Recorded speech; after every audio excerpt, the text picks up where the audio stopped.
palestra RPPS e RCP, Desafios e Oportunidades na Proteção Previdenciária do Servidor Público. Nosso mediador é Alexandre Ribeiro, da ADIMP, e o palestrante Silvio Eugênio de Araújo Medeiros.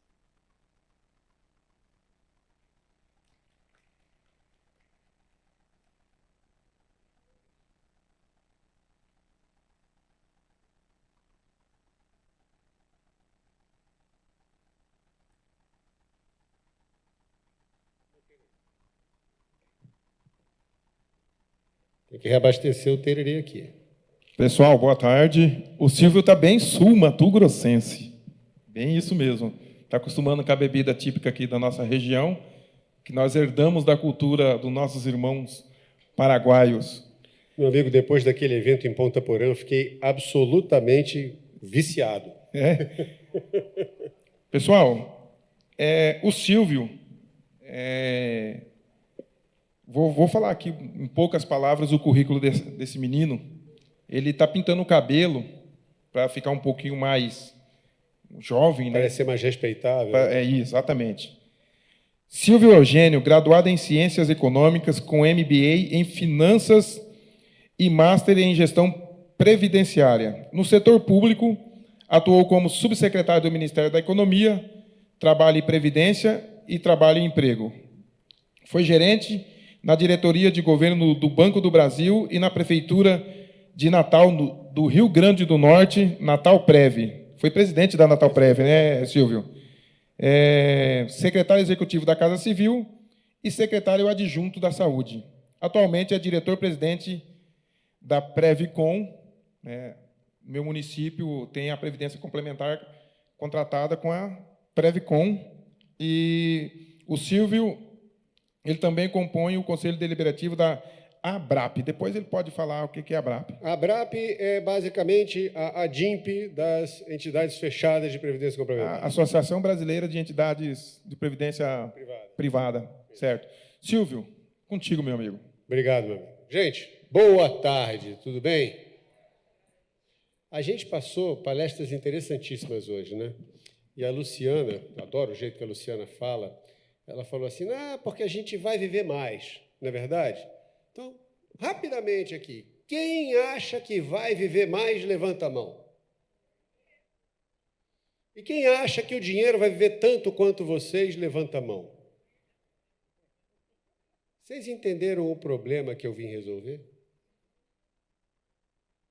É disso que a gente vai falar. Então, vamos lá. Pessoal,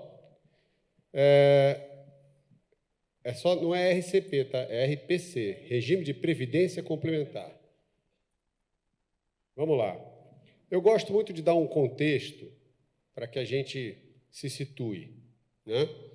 Então, hoje, nós estamos vivendo tempos inéditos na história da humanidade, em que um conjunto muito amplo de tecnologias, de descobertas científicas e avanços disruptivos na forma como as coisas aconteciam, estão concomitantemente chegando a um nível de maturidade que vai transformar as relações de trabalho, sociais. Isso vai alterar a forma como a gente se relaciona com os nossos afazeres de trabalho. Hoje a gente se define muito por o que eu faço. No mundo onde eu tenho realidade virtual, computação quântica, inteligência artificial, neurotecnologia, biotecnologia, realidade aumentada, como é que eu vou me definir lidando com tudo isso? Vai ter um robô fazendo o meu trabalho para mim e eu vou fazer o quê? Né? Então, tem um conjunto muito amplo de coisas que estão transformando. Tem um pessoal que é do Vale do Silício, que eles se chamam Singularity University. Eles usam esse termo singularidade, esse termo é um termo da física. É o seguinte, a singularidade é quando você passa de um ponto, que eles chamam de evento horizonte, e a partir desse ponto, as leis da física não se aplicam mais. A gravidade é tão densa que você não consegue mais explicar as leis da física a partir daquele ponto. E esse conceito está sendo aplicado à sociedade hoje. A evolução está levando a, por exemplo, que a gente instale um chip no nosso cérebro. Aí, no momento em que você instala um chip no seu cérebro, o seu cérebro pode se comunicar diretamente com a rede, sem você precisar de um celular. Então, só para dar um exemplo, se todos tivéssemos esse chip, essa palestra estava acontecendo com cada um em casa. Simplesmente a gente estaria trocando dados, pensamentos. Já imaginou que doideira? E mais, olha que loucura. Você pode armazenar os seus pensamentos num computador, na nuvem. E aí você vai armazenando os seus pensamentos da vida inteira, a inteligência artificial começa a te ajudar a raciocinar, a responder. E aí, quando você morrer, 0,0,1% seu morreu. Então, você morreu ou não morreu? É muito doido, né? Então, essas transformações estão mudando um pouco a forma como a gente se relaciona até em sociedade. E, nesse contexto, a demografia é o ponto central. Vocês viram lá no Paulo... Peraí, tem luzinha laser aqui? Não. Vocês viram lá na apresentação do Paulo Roberto, ele colocou as pirâmides e tal. Olha só, gente, aquela galera que está na base da pirâmide dos anos 80, ela está no meio da pirâmide de 26 para cima e está lá no topo da pirâmide de 2060. As pessoas, por um fenômeno mundial, não estão mais tendo filhos. Eu brinco, minha avó teve 8, minha mãe teve 4, eu tive 2, minha filha tem um gato castrado. É isso. E aí, dado isso, vai faltar gente. O Japão, quando eu era criança, a gente brincava, toda vez que nasce um japonês, um outro cai no mar, porque não cabe tanto japonês no Japão e nascia japonês o tempo inteiro. Hoje, o Japão é um país que diminui entre 500 mil a 1 milhão de pessoas por ano. É uma sociedade que está acabando. Por quê? Porque você tem que ter 2,1 filhos por casal para que você mantenha o tamanho da população ao longo do tempo. Porque são 2 pessoas que vão gerar 2 pessoas e esse 0,1 é a quantidade de pessoas que morrem mais cedo. Ponto. Só que está todo mundo no 0, alguma coisa, no 1, alguma coisa. Então, se as pessoas estão tendo menos filhos, de alguma maneira, a sociedade vai se ver num processo que nunca viveu, que é despovoamento. Crescei-vos e multiplicai-vos. Não, agora é diminuir e não multiplicai-vos. E a gente vai ter que aprender a lidar com esse tipo de coisa. Vai reduzir a quantidade de pessoas. O pessoal falava, na China, a política de um filho único. Eu não critico essa política do filho único da China, porque senão a gente tinha 4 bilhões de chineses e não ia caber na China esses 4 bilhões de chineses. Mas o fato é que, por conta dessa política de filho único, você não reverte isso em menos de 100 anos. Mesmo que todos os chineses resolvessem ter 2 filhos, eles iam levar em torno de 2 anos para ter 2 filhos, só a quantidade de mulheres em idade fértil poderia ter esses 2 filhos, e mesmo assim, para eles entrarem na força de trabalho, ia levar 15 anos. Então, tudo isso provoca o quê? Provoca que, dentro da sociedade, a estrutura de contribuição para a Previdência está mudando. Veja bem, mercado de trabalho. O Brasil tem 213 milhões de pessoas, 108,6 milhões de pessoas estão na força de trabalho. Estão trabalhando de alguma maneira, não é emprego, é trabalho. Emprego é um tipo de trabalho. Beleza. E 66 milhões de pessoas que estão em idade de trabalhar não estão trabalhando. São fora da força de trabalho. 66 milhões de pessoas, quem são? São estudantes, pessoas com alguma deficiência que impede que essa pessoa possa trabalhar, pessoas que decidiram cuidar do lar e estão fora da força de trabalho. Ou seja, estar fora da força de trabalho ou é uma decisão ou é uma condição. E pessoas que também estão assistidas por programas de transferência de renda, que têm uma produtividade talvez tão baixa no trabalho que não consegue a oportunidade de emprego, porque não tem formação, não tem produtividade, então acaba sendo objeto de um programa de transferência de renda. O fato é que essas 66 milhões de pessoas não contribuem para a Previdência. Aí você tem os 108 milhões. Dos 108, 102 estão ocupadas. E aí você tem essa diferençazinha de 6 milhões aí, 3, que estão procurando emprego. Bacana. Por isso é que a gente fala que o desemprego é baixo. O desemprego no Brasil está em 5,8 milhões agora e tal. Por quê? Nós estamos falando somente das pessoas em idade de trabalhar, que estão na força de trabalho, que nesse momento, apesar de não estarem ocupadas, estão querendo se ocupar. Esse é o conceito de pessoa para desemprego.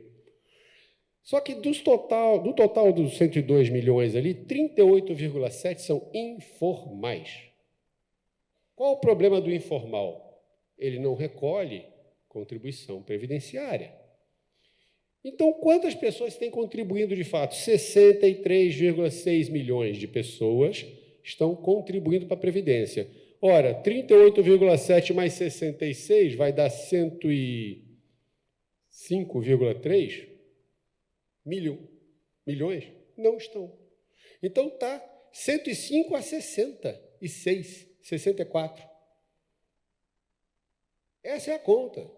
Está faltando gente que contribua. O que vai acontecer com esses 105 milhões de pessoas que são informais ou pessoas fora da força de trabalho quando eles chegarem àquela pirâmide ali de 2060?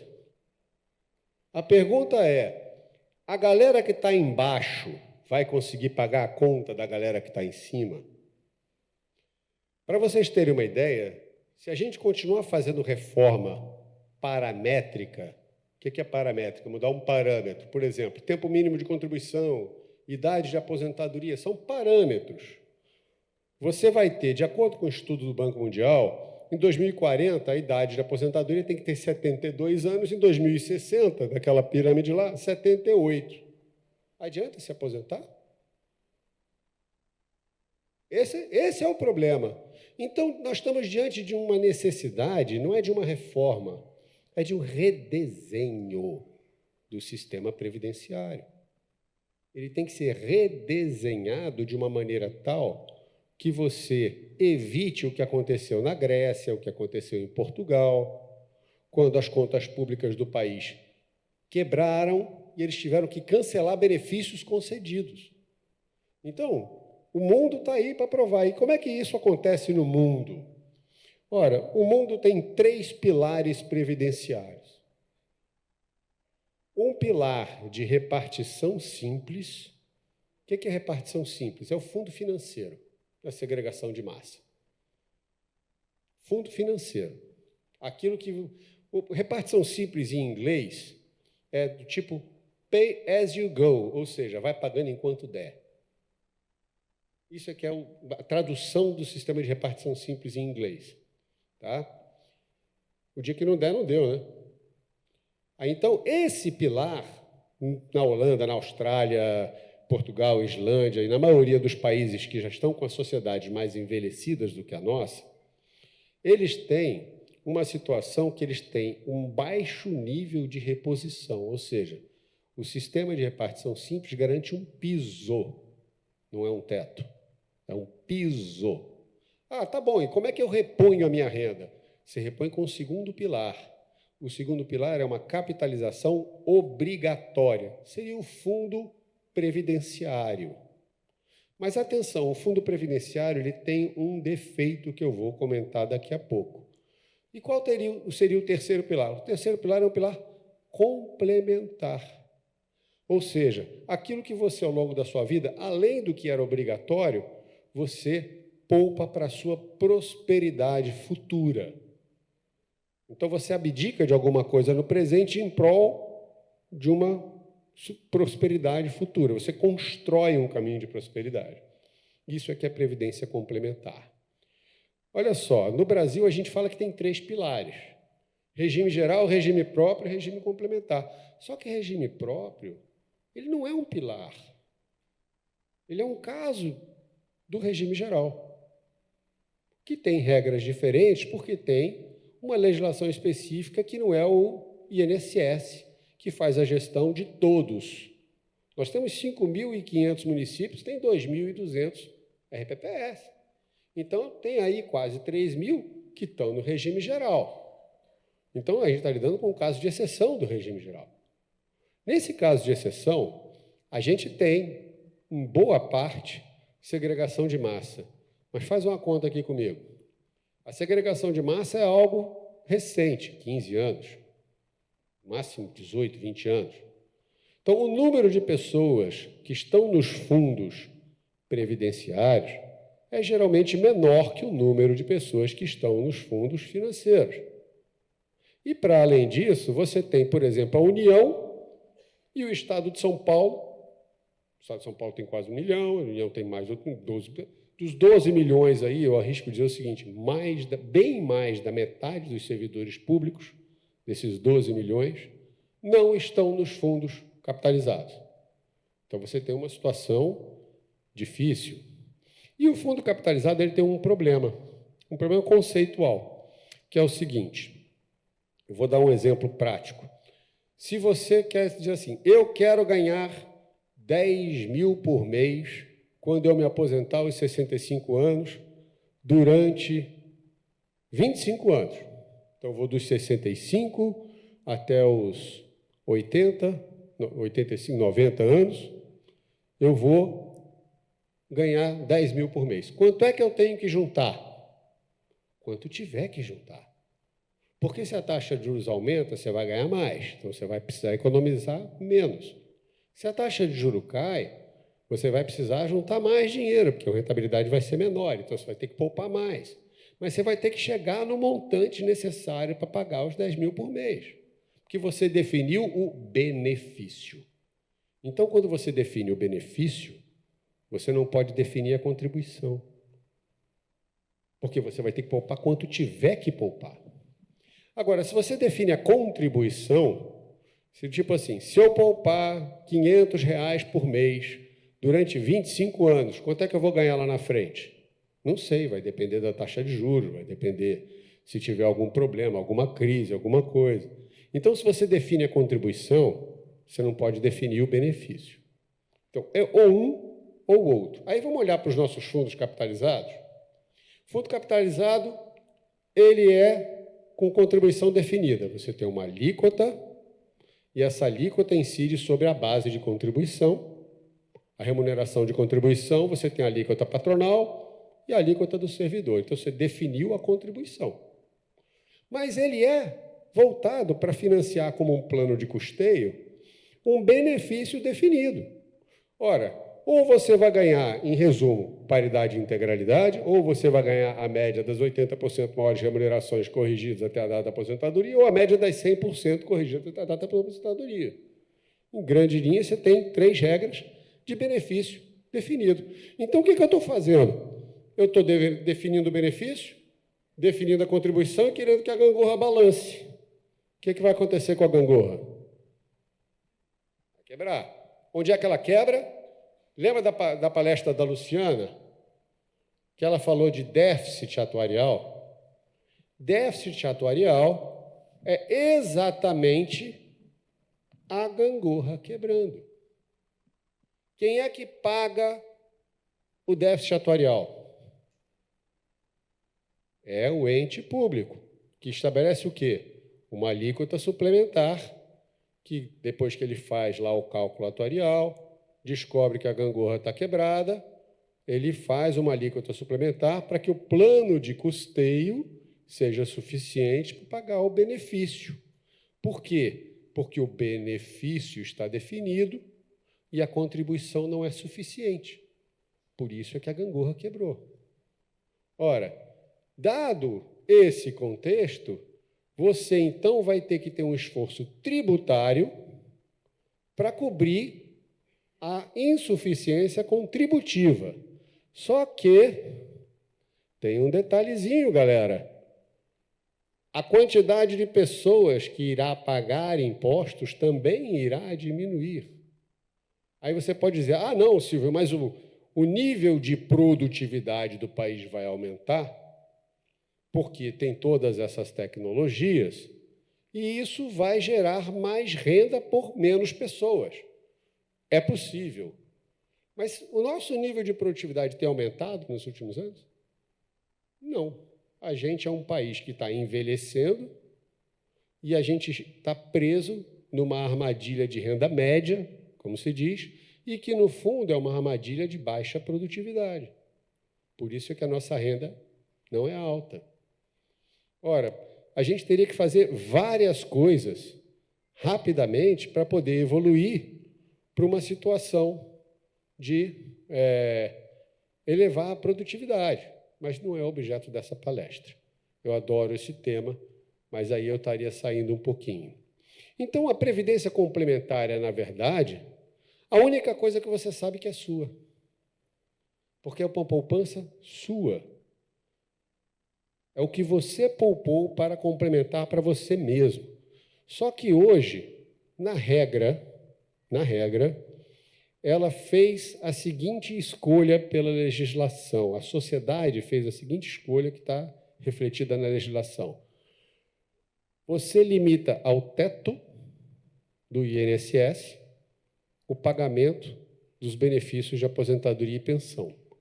E, para que o servidor que ganhava acima do teto possa continuar ganhando uma renda compatível com a prosperidade que ele, servindo a sociedade a sua vida inteira, almejou no futuro, ele, ao longo dessa trajetória, vai criando uma contribuição que vai gerar uma poupança que vai complementar o que ele ganhava acima do teto. E, para isso, o ente público faz uma contrapartida de igual valor. Ou seja, é o melhor negócio do mundo para quem ganha acima do teto, porque eu não conheço nenhuma aplicação financeira que você tem 100% de lucro no primeiro dia. Porque se eu poupo 100, o município foi lá e poupou mais 100 para mim. Então, eu fico assustado quando eu vejo gente que está acima do teto, que poderia estar na Previdência Complementar e não aderiu. Resumo, está perdendo dinheiro. Está perdendo dinheiro, porque a hora que se aposentar, vai se aposentar pelo teto e, às vezes, a pessoa é um procurador, é um professor graduado, é um médico, ganha lá os seus 18 mil, 19 mil, aí se aposenta com 8, 9. Então, passou a vida inteira e vai dizer assim, eu contribuí minha vida inteira e agora, na hora de me aposentar, eu vou ter o corte? E eu não aderi à Previdência Complementar. E Previdência é coisa de gente jovem. O único fator real de Previdência é tempo. A cada 60 meses, numa taxa de mais ou menos 1%, você dobra o valor. Simples assim, o que você aplica hoje, uma taxa de 1%, vira 100% em mais ou menos 60 meses. Essa é a lógica. Ou é 0,5%, alguma coisa assim. Mas, enfim, é só para vocês entenderem que o conceito é o tempo. Então, isso aqui é o regime de previdência complementar. Mas nós não somos muito diferentes dos RPPS, não. Tem muito mais coisa que nos aproxima do que nos afasta. Por exemplo, governança. Os RPPS, os investimentos dos RPPS, eles eram regulamentados pela resolução do Conselho Monetário Nacional, a 4963. E a gente era pela 4994, pertinho. Aí, vocês foram para 5272, a gente foi para 5202. Quais são as diferenças entre essas regulamentações? Elas são políticas públicas e elas se aproximam. É governança. Segurança pela governança, que ambas querem trazer. Só que tem ênfases diferentes. Vou dar um exemplo.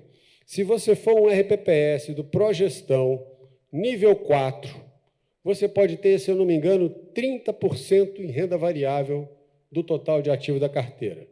Me corrijam se eu estiver errado, por favor, mas eu acho que é isso. Ora, uma entidade fechada de previdência complementar pode ter 75% da carteira dela em renda variável.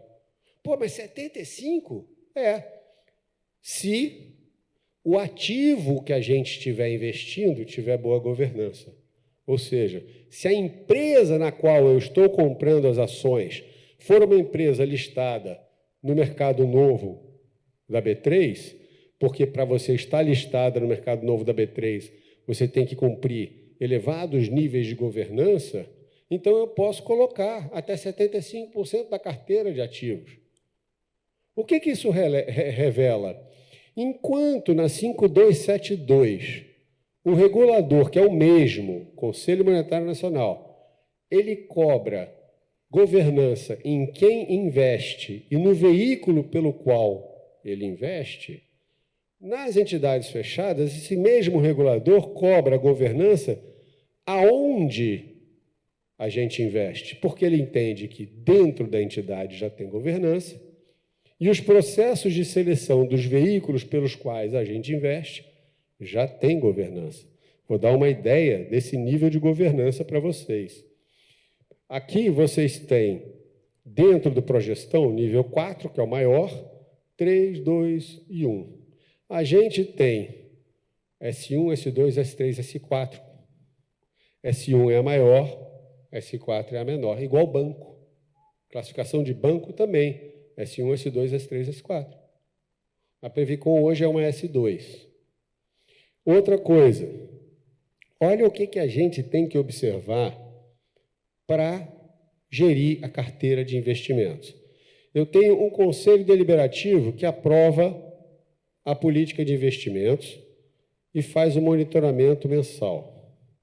Eu tenho o conselho fiscal, que também faz o monitoramento fiscal, mensal não só da política de investimentos, mas de toda a gestão da entidade, e principalmente dos seus riscos. Nós temos hoje na Previcon 9 planos. Cada um desses planos tem um comitê gestor, que representa os interesses dos participantes do plano, e eles têm que aprovar a política de investimentos. Eu tenho a Previc, que faz uma supervisão baseada em riscos.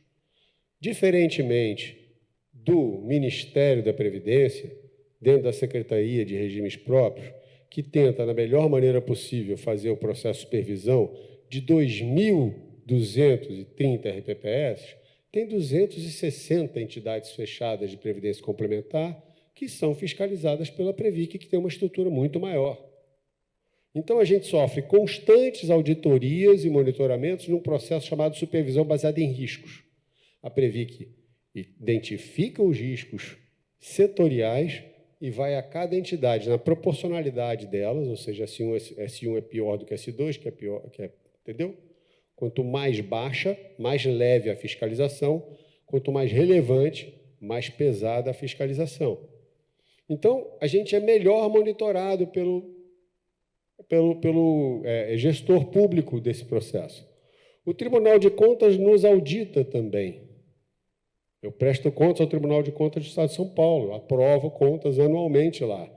Eu tenho uma auditoria externa que aprova a minha contabilidade. Eu tenho uma auditoria interna que verifica a aderência dos meus processos ao nível de risco que eu declaro tolerar. Eu tenho que mapear todos os meus processos, eu tenho que, dados esse processo, identificar o risco em cada um, identificado o risco em cada um, nós temos que mitigar esse risco e estabelecer uma fronteira de tolerância a esses riscos. E a gente tem uma auditoria interna que verifica isso. Eu tenho uma consultoria externa que nos ajuda a elaborar, exatamente como os RPPS, nós temos consultores externos que nos ajudam a elaborar a política de investimentos e uma outra consultoria que ajuda a gente a monitorar os riscos do mercado e os riscos dos nossos investimentos. E tem uma pessoa, que é o administrador estatutário tecnicamente qualificado, que é o AETQ, que é o CPF responsável pelos investimentos. E o patrimônio pessoal dele está à disposição da entidade, porque ele exerce esse papel de responsabilidade. E tem um outro administrador, que é o administrador responsável pela gestão de riscos, que faz o monitoramento dos riscos do que o AETQ faz. E, por fim, ainda tem a ABRAP, que é como se fosse a ABPEN ou a DIMP, que faz a advocacy de classe e publica guias de melhores práticas para cada coisa. Esse é o nível de governança que a gente tem dentro dos nossos processos de investimento. E é por isso que, quando a Previc, o Conselho Monetário Nacional ou o Conselho de Previdência Complementar olha para a gente e diz assim: eu estou preocupado com a empresa onde você está investindo, não pelo fato de você estar investindo e nem pelo fundo que você escolheu, porque a gente já tem que obedecer esses níveis de governança. Então, você tem, nessas alterações da 5202 para a gente, uma grande mudança. Elas trouxeram diversificação, elas trouxeram a necessidade de ALM, trouxeram o foco em investimentos ESG. Isso teve impacto no nosso motor de investimentos. Então, você tem novas regras de alocação para a gente que deram maiores graus de liberdade, mas, ao mesmo tempo, maiores níveis de responsabilização. E aí você tem, dentro da governança ainda, duas leis complementares à Constituição. A 109 regula todo o setor e uma lei específica só para entidades como nós, que são patrocinadas por entes públicos, que é a 108. Você tem as resoluções do Conselho Monetário Nacional, a resolução da CVM 175, que regula o mercado de fundos, que é a mesma que regula o mercado onde a RPPS investe, e as nossas normas próprias. Eu tenho regulamento de investimento, regulamento de plano, política de investimento, regimento interno, código de ética, código de conduta, entre outras. Então, esse nível muito pesado de governança faz com que, há pouco tempo atrás, fossem 300, depois 270 e, atualmente, 260 entidades, porque há, naturalmente, um princípio consolidador que vai levar a um melhor nível de eficiência. Por quê? Porque 100% das entidades fechadas de previdência complementar, e aí eu vou fazer uma pausa aqui, gente, porque eu falo entidade fechada, parece que eu estou num terreiro de candomblé, né? A nossa linguagem é horrível, cara. Entidade fechada, eu não tenho cliente, eu tenho participante, sabe? Eu não tenho alguém que aposentou, que chegou na prosperidade, não, eu tenho um beneficiário assistido. A gente se comunica muito mal, tá? A gente está tentando melhorar isso para vocês entenderem um pouco melhor a gente, porque fica um monte de termo técnico que já não bastasse os termos técnicos que todo mundo do RPPS tem que entender, né? Tem que entender os termos técnicos do regime complementar. Pô, eu sou um fundo de pensão. Quem morreu? Caramba, por que eu não posso ser um fundo de prosperidade? Não comunica muito melhor? Enfim, voltando aqui. Esse conjunto de coisas, a gente quer, com tudo isso, mostrar que a gente tem uns elevados níveis de governança para cuidar dos recursos da RPPS. E aí, nós somos entidades sem fins lucrativos. Eu não ganho PLR, meu salário não aumenta e nem diminui se eu tenho mais um RPPS ou menos um RPPS para a gente fazer a gestão. Nós temos um propósito, e esse propósito é gerar prosperidade para o servidor e seus familiares e equilíbrio atuarial para o ente patrocinador. Como é que a gente gera equilíbrio atuarial? Simples. Ora, a partir do teto previdenciário, o RPPS passa por uma alíquota de 5%, às vezes 6%, às vezes 7%. E não uma alíquota de 28%, contra 14%. Então, daí você reduz a despesa do plano de custeio, então você está ajudando no equilíbrio previdenciário do ente patrocinador. Ente patrocinador são vocês, tá? É isso. Bom, então a gente tem esse monte de termo técnico, RGPS, RPPS, FPC, PGBL, VGBL, entidade aberta, entidade fechada. É simples, tá? Entidade aberta é aquela que você chega num banco e fala assim, eu quero um plano de previdência. Ah, tá bom, está aqui. Qualquer um pode entrar, é aberto. Entidade fechada é aquela que é fechada para um grupo de pessoas. Por exemplo, os servidores públicos do município. Se você não é servidor público do município, você não pode aderir àquele plano. Ponto. Você não pode bater na porta lá da RPPS, eu quero fechar a previdência complementar, é igual a sua. Não, sinto muito, faz um concurso. Não pode.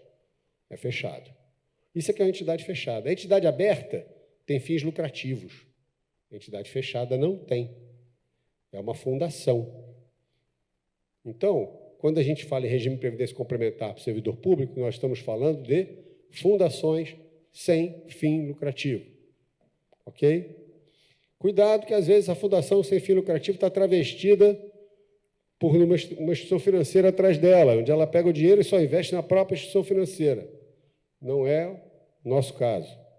Nós somos uma instituição que cuida da previdência complementar do Estado de São Paulo, do Mato Grosso do Sul, de Pará, Rondônia e mais 50 municípios. E outros 100 e quantos?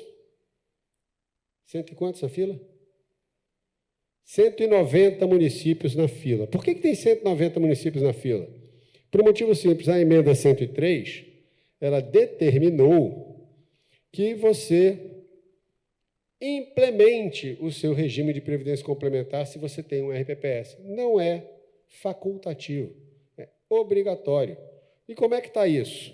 No Brasil, 2.131 municípios, 2035 já tem a lei.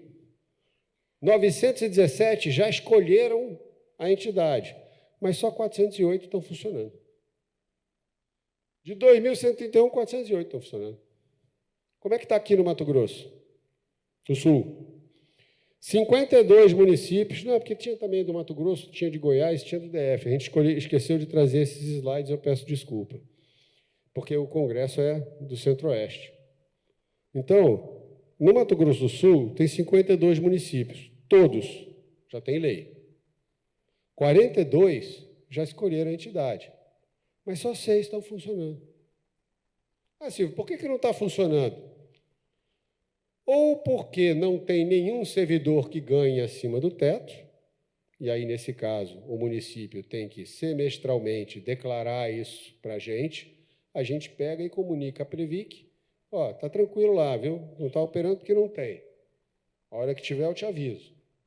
Ou porque alguns municípios, e se alguém estiver vivendo essa situação, eu vou deixar o alerta aqui, vocês estão sendo...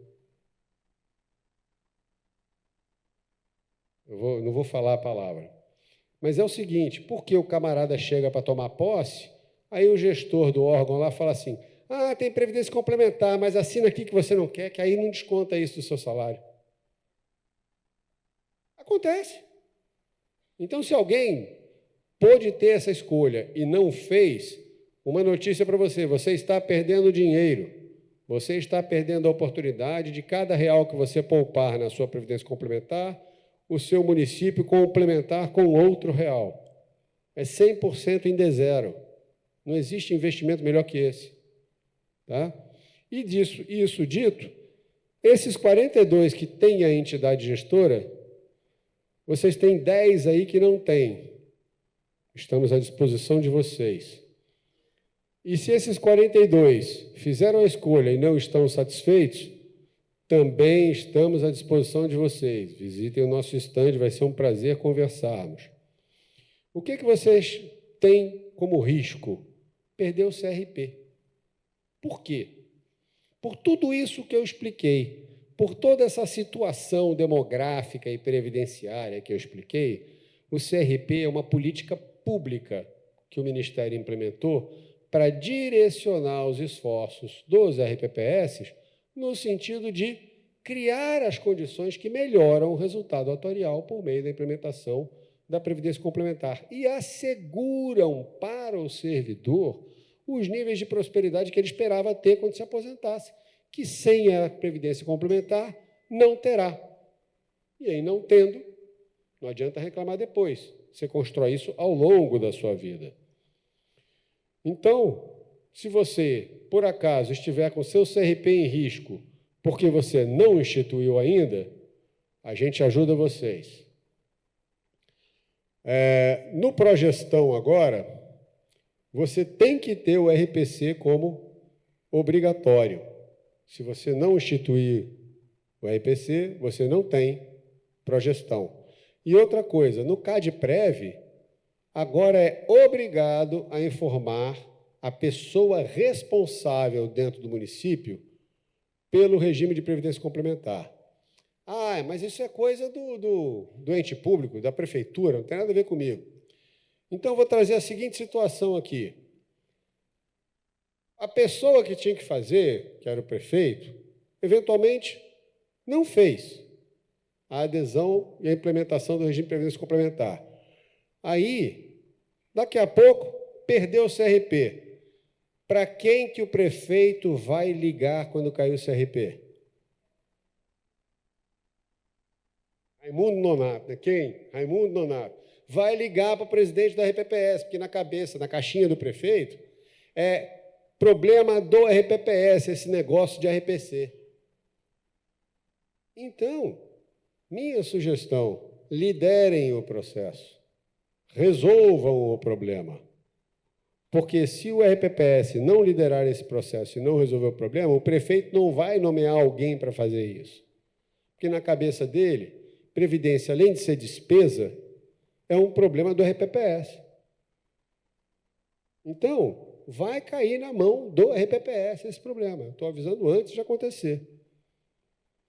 Se você não o contratou, esse QR Code aí tem minuta de lei, tem minuta de convênio, tem tudo que você precisa para fazer a adesão. Tem até um videozinho do Eloy Chaves. O Eloy Chaves é o pai da Previdência no Brasil e ele convida vocês a serem os pais da Previdência no município de vocês. Tá? Então é isso. Gostei aqui dessa oportunidade que a gente teve de conversar. Para mim foi um prazer, eu estou à disposição. Tentei reservar um tempinho para a gente conseguir fazer perguntas e eu estou à disposição de vocês. Muito obrigado. Bom, Silvio, eu quero fazer uma contribuição aqui com você em algumas situações. Quem é o gestor responsável pelo CADPREV já percebe que quando você tem alguém acima do teto, você obrigatoriamente tem que qualificá-lo dentro do CADPREV, lá no DIPR. E isso pode colocar seu DIPR irregular, né, a cada bimestre. Isso é um papel da Previdência Complementar.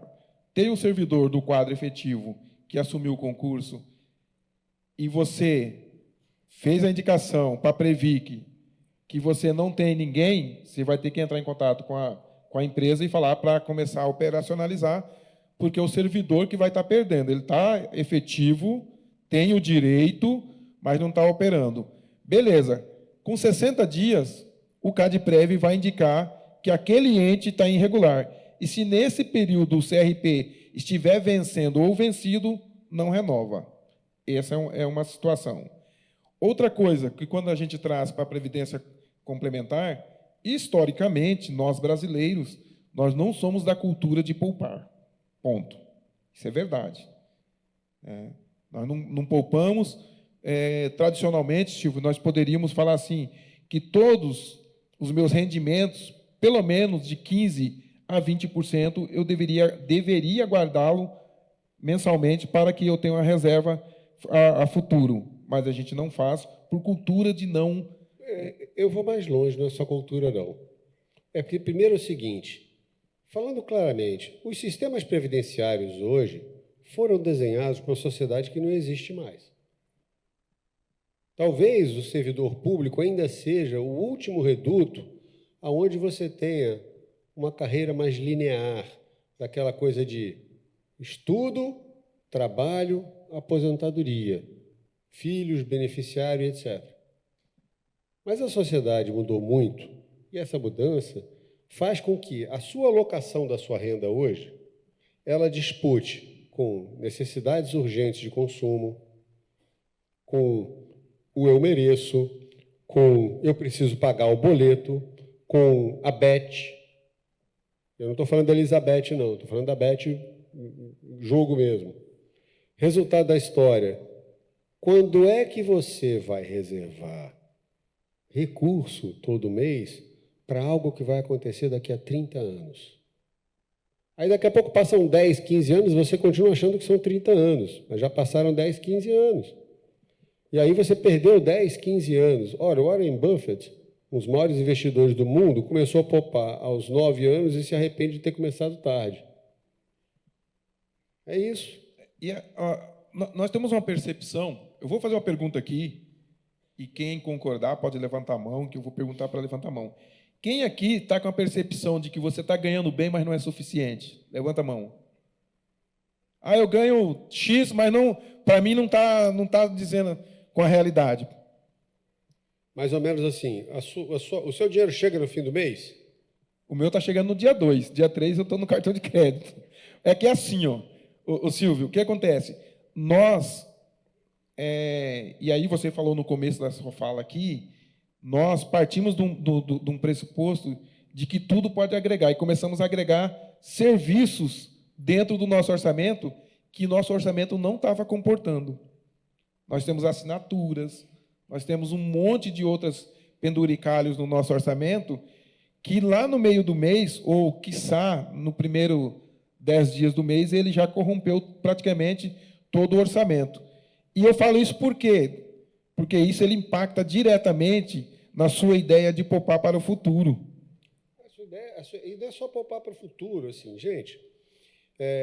Eu vejo o futuro das entidades de previdência complementar como algo muito maior do que um gestor de um plano de previdência complementar.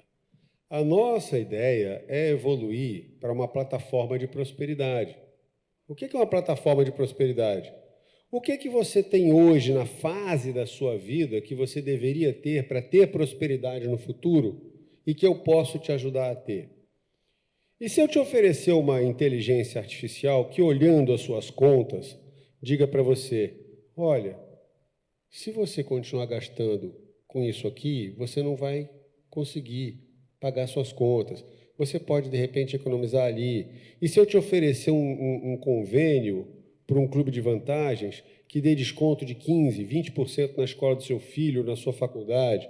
E se eu te oferecer um convênio com um banco que você pode fazer um crédito para reorganizar suas dívidas e que você pode pagar em 120 vezes a uma taxa de 1,8? Então, você consegue, em vez de pagar 3 mil por mês, pagar 2, e desses 1.000 que você está economizando, você pode pegar 150, 200 e poupar todo mês, porque você agora abriu uma janela no seu orçamento que você não tinha. E se eu conseguir te ajudar com um plano de saúde mais barato do que o que você paga, porque ele está desenhado para o seu perfil genético e o nível de riscos que você corre de fato hoje. E se eu conseguir te trazer um seguro que cubra exatamente aquilo que você precisaria ter para deixar a sua família segura, caso você morra num acidente. Então, tem um conjunto enorme de fatores que geram a prosperidade lá na frente que a gente não observa hoje. Não é só vou poupar para o futuro, porque isso é algo abstrato. Futuro, na nossa cabeça, é algo abstrato.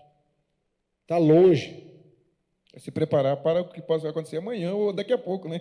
É uma trajetória de prosperidade que você vai construindo ao longo da sua vida. E essa trajetória, a nossa ambição é evoluir para ser o seu ponto de apoio nisso. Porque lá na frente, se a gente tiver, e eu acho que a gente vai ter, esse redesenho do sistema previdenciário que vai criar o pilar de capitalização obrigatória, você só vai ter garantido o salário mínimo. Você vai ter que poupar de todas as formas, seja pela contribuição, porque aí sim vai ser para a sua aposentadoria, a sua conta de aposentadoria, que vai garantir a reposição do seu salário depois de você se aposentar, com a sua previdência complementar, mas, ao mesmo tempo, nesse caminho, você tem todos esses elementos que eu acabei de colocar, você entra numa trajetória de prosperidade. A sua vida financeira vai se organizando, você vai aprender a lidar melhor com o crédito, com o orçamento, como é que você financia a escola dos seus filhos, como é que você financia a sua formação pessoal para crescer. Então, a sua casa, o seu carro, a sua viagem. Será que você não pode constituir um plano sonhos? Você vai poupando um pouquinho para aquele sonho, outro pouquinho para aquela necessidade, outro pouquinho para comprar a sua casa, outro pouquinho para fazer a sua aposentadoria. Então, e você consegue sanear a dívida que você fez, você aprende que você não deve se endividar para consumir, você tem que se endividar para investir. O Brasil está sendo empurrado para um modelo de crescimento baseado em crédito de consumo. É por isso que você tem esse nível absurdo de endividamento das famílias e a inadimplência mais alta do que jamais foi. A gente está sendo induzido a essa situação. E a gente tem que aprender a observar essa indução e sair dela, porque ela destrói sua prosperidade futura. Estão dizendo que acabou o nosso tempo aqui. Pessoal, a gente ficaria aqui mais uma hora falando aqui com o Silvio, ouvindo as palavras dele em relação a essa temática, que é boa de se ouvir. Eu, particularmente, tenho um pouco de dificuldade com previdência complementar, mas é uma palestra muito boa. Já tinha ouvido o Silvio lá no Rio Grande do Norte, recentemente, lá em Natal. Silvio, é sempre um prazer, em nome da ADIMP, em nome do nosso presidente Michel, quero agradecer você. Eu estou com a lembrancinha ali para te entregar. Obrigado. O prazer é totalmente meu de estar aqui e quantas vezes necessário for, podem contar comigo. Se vocês quiserem aprofundar um pouco essa conversa, a gente vai estar ali no nosso stand à disposição de vocês. Vai ser um prazer a gente conversar, tá, gente? Muito obrigado.